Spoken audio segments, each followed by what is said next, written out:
இப்போ பாருங்கள், இந்த கோழி குஞ்சுக்கு வந்து பார்த்தீங்கன்னா கால் வந்து ஒரு கால் வந்து இன்னொரு கோழி பெரிய கோழி அடித்ததில் இதுக்கு வந்து தொடக்கிட்ட கால் உடஞ்சிருச்சு, எலும்பு உடஞ்சிருச்சு. இதுக்கு ரெக்கவரி பண்ணுறதுக்கு எப்படி அப்படின்னு பார்த்தீங்கன்னா, ஒருவேளை இடையில காலில் இடையில அந்த மாதிரி இருக்குது, எந்த மாதிரி இருக்குது அப்படிங்கிற பட்சத்தில் நம்ம கட்டு போடலாம்.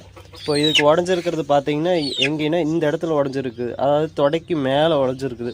இந்த இடத்துல கட்டு போட்டோம்னா என்ன ஆகும்னா, கோழிக்கு வந்து பார்த்தீங்கன்னா கால் வந்து கூடும், ஆனால் வந்து காலை நொண்டி நொண்டி நடக்கும்.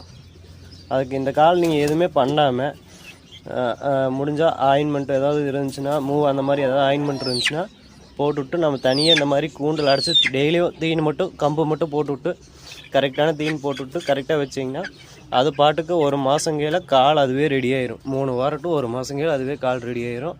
அதுக்கப்புறம் நீங்கள் அதை ஓப்பன் பண்ணி விட்டுக்கலாம். அதுக்கப்புறம் வந்து ரெடி ஆயிடுச்சு அப்படிங்கும்போது தீன் மட்டும் நம்ம கரெக்டாக கொடுத்தோம்னா போதும்.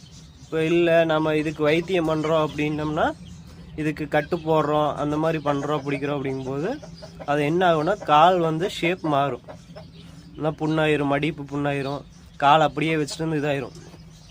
இதுக்கு இந்த இடத்துல வந்து அப்படியே எதுவுமே பண்ணாமட்டோம்னா, தனியாக மற்ற கோழிகளோட வேணாலும் தனியாக கூண்டுக்குள்ளே வச்சு கேஜில் இண்டிவிஜுவலாக அடைச்சிட்டோம்னா அது பாட்டுக்கு 1 மாதங்கள் ரெடி ஆகிடும்.